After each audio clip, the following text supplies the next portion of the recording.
Bismillahirrahmanirrahim. Assalamualaikum warahmatullahi wabarakatuh. Alhamdulillahirabbil alamin. Hamdan syakirin, hamdan na'imin, hamdan yuwafi ni'amahu wa yukafi mazidah. Asyhadu an la ilaha illallah wa asyhadu anna Muhammadan abduhu wa rasuluh, amma ba'du.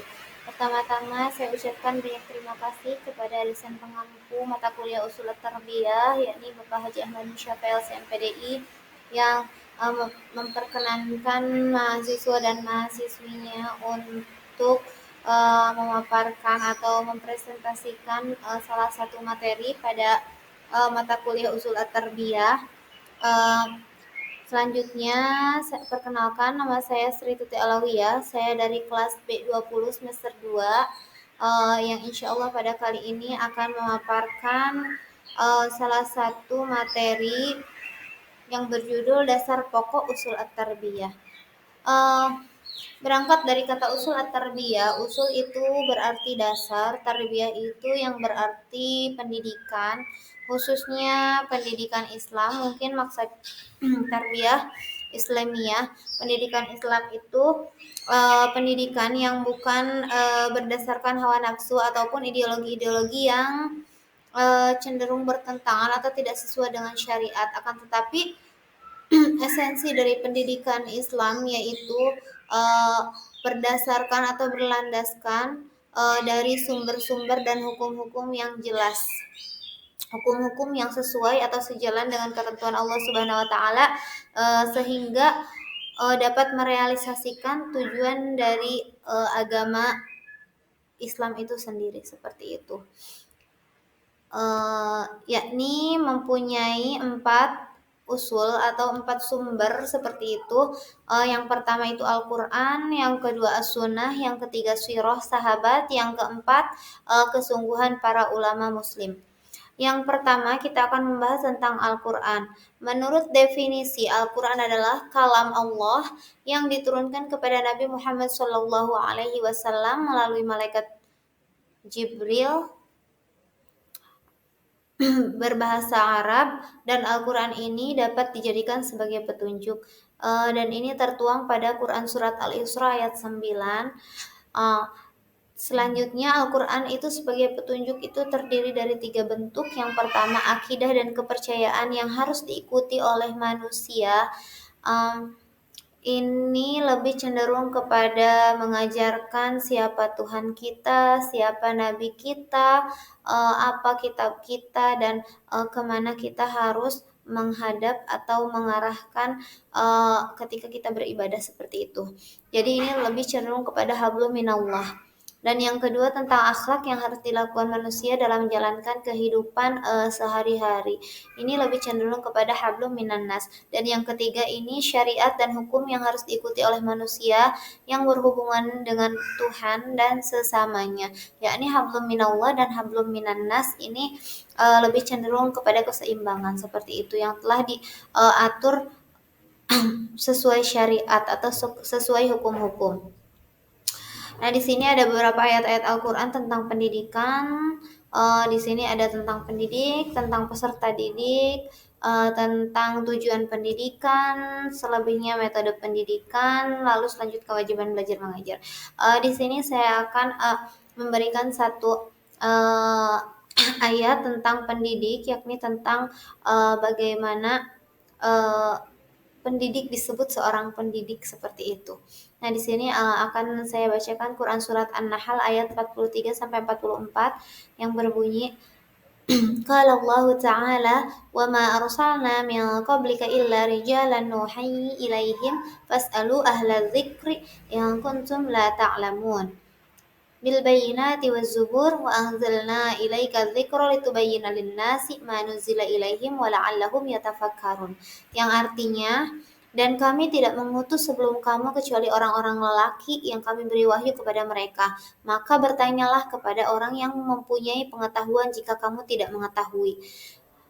keterangan-keterangan, mukjizat dan kitab-kitab, dan kami turunkan kepadamu Al-Quran agar kamu menerangkan pada umat manusia apa yang telah diturunkan kepada mereka dan supaya mereka memikirkan.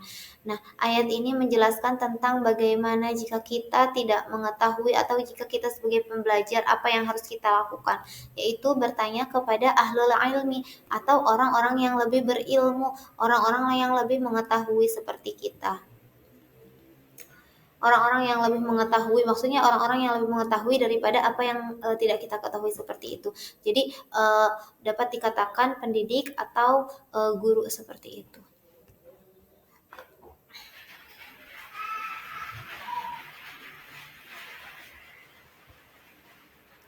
Selanjutnya kita akan membahas usul atau landasan yang kedua untuk tarbiyah Islamiyah atau pendidikan Islam, yakni sumbernya yaitu dari as-sunnah an-nabawiyah.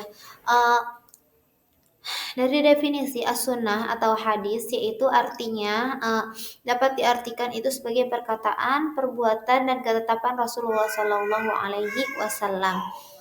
Melalui sunnah, Rasul menjelaskan dan mempraktekkan segala yang berkaitan tentang akidah, syariah, dan akhlak yang ada dalam Al-Quran. Nah, hadis atau sunnah Rasulullah ini mempunyai dua fungsi. Yang pertama, bayan takkid, di mana hadis ini dapat menguatkan ayat-ayat Al-Quran seperti itu. Dan yang kedua, bayan tafsir, di mana hadis dapat memperjelas, merinci, atau terkadang membatasi ayat-ayat Al-Quran yang datang sebelumnya seperti itu. Makanya pada zaman para sahabat, maka dari itu pada zaman para sahabat itu ketika ada apapun yang berkaitan tentang Al-Quran yang butuh penjelasan lebih, maka mereka meminta kepada Rasulullah, sehingga apa yang dikatakan, apa yang diperbuat, dan apa yang menjadi ketetapan Rasulullah Shallallahu Alaihi Wasallam itu disebut sunnah atau hadis seperti itu. Nah, di sini ada beberapa konsep dalam konsep pendidikan. Kedudukan as-sunnah itu mempunyai dua manfaat. Yang pertama, menjelaskan sistem pendidikan Islam bagaimana terdapat di dalam Al-Quran dan menerangkan hal-hal rinci yang tidak terdapat di dalam Al-Quran seperti itu. Dan yang kedua, menggariskan metode pendidikan yang dapat dipraktikkan. Nah, di sini ada beberapa hadis tentang pendidikan yang insya Allah saya akan bacakan salah satu saja, yakni yang diriwayatkan oleh Bukhari dan Muslim.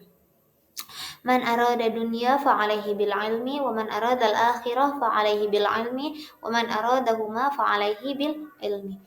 Yang artinya barang siapa yang menghendaki kebaikan di dunia maka dengan ilmu, barang siapa yang menghendaki kebaikan di akhirat maka dengan ilmu, barang siapa yang menghendaki keduanya maka dengan ilmu.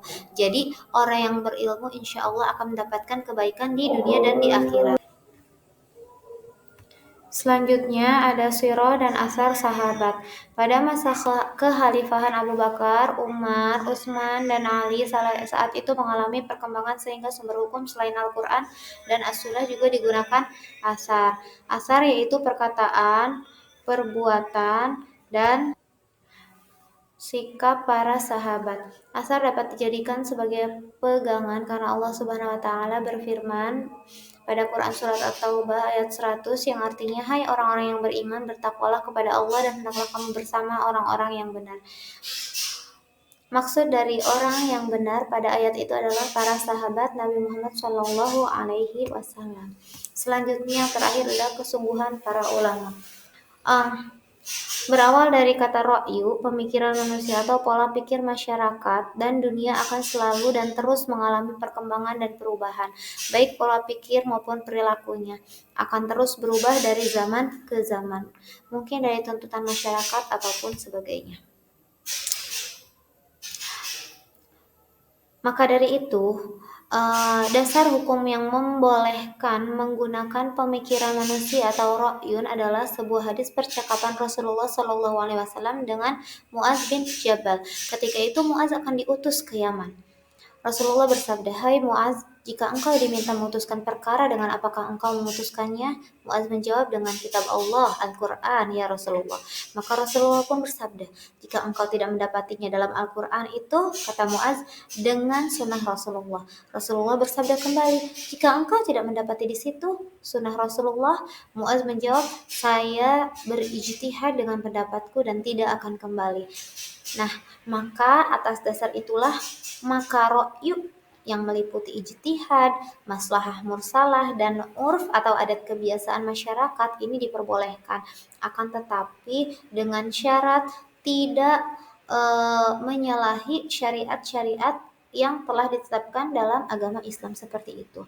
Di sini saya akan ada quote dari Umar bin Abdul Aziz, kata-kata, "Jika engkau bisa, jadilah seorang ulama. Jika engkau tidak mampu, maka jadilah penuntut ilmu. Jika engkau tidak bisa menjadi seorang penuntut ilmu, maka cintailah mereka, dan jika kau tidak mencintai mereka, maka janganlah engkau benci mereka." Seperti itu. Jadi bagaimana eh, semua ulama Allah, Rasulullah, dan para ulama-ulama, para sahabat itu eh, meninggikan beberapa derajat untuk orang-orang yang berilmu seperti itu. Nah, di sini yang tadi ro'yu atau pola pikir atau pemikiran manusia diperbolehkan itu ada beberapa macamnya. Yang pertama, ijtihad ulama. Ijtihad dapat diartikan sebagai usaha yang sungguh-sungguh selalu berdasarkan ajaran Islam. Usaha keras ini dilakukan ketika pada masa tertentu dan di daerah tertentu. Tidak ditemukan petunjuk yang jelas ketika tidak ditemukan petunjuk yang jelas dari nas Al-Quran ataupun As-Sunnah tentang suatu masalah. Ijtihad sudah dilakukan para ulama sejak zaman sahabat, namun tampaknya literatur-literatur yang ada menunjukkan bahwa ijtihad masih terpusat pada hukum syara atau masih selalu sesuai dengan syariat Islam. Ijtihad dalam bidang pendidikan sangat penting untuk mengimbangi ijtihad dalam bidang fikih. Ijtihad dalam bidang pendidikan semakin perlu, sebagaimana dilakukan para fuqaha, sebab ajaran Islam hanya mengatur hal-hal yang pokok saja. Sudah diketahui bahwa Imam Malik, Imam Syafi'i, Imam Hanafi, dan Imam Ahmad bin Hambal telah menghasilkan beberapa produk hukum fikih berdasarkan hasil ijtihad mereka. Begitu pula beberapa produk ijtihad dalam bidang tafsir dan akhlak. Ijtihad boleh dilakukan didasarkan pada hadis Rasulullah yang diriwayatkan oleh Bukhari, Muslim, dan Amr bin As, yang artinya apabila hakim telah menetapkan hukum kemudian dia berijtihad dan ijtihadnya itu benar, maka baginya 2 pahala. Akan tetapi apabila ia berijtihad dan ternyata ijtihadnya salah, maka baginya 1 pahala. Sekarang tentang maslahah dan mursalah dan urf. Dasar pendidikan hasil pemikiran manusia atau ro'yu itu yang lainnya adalah maslahah mursalah, yaitu menetapkan suatu peraturan perundang-undangan yang tidak disebutkan dalam nas atau atas pertimbangan penarikan kebaikan dan menghindarkan dari kerusakan. Penarikan kebaikan dan menghindar kerusakan bisa diterima selama tidak menyalahi nas Al-Quran ataupun As-Sunnah, dan memang benar membawa kemaslahatan. Selain maslahah mursalah, hasil ro'yu yang lain adalah urf yang biasanya disebut dengan nilai-nilai adat istiadat masyarakat.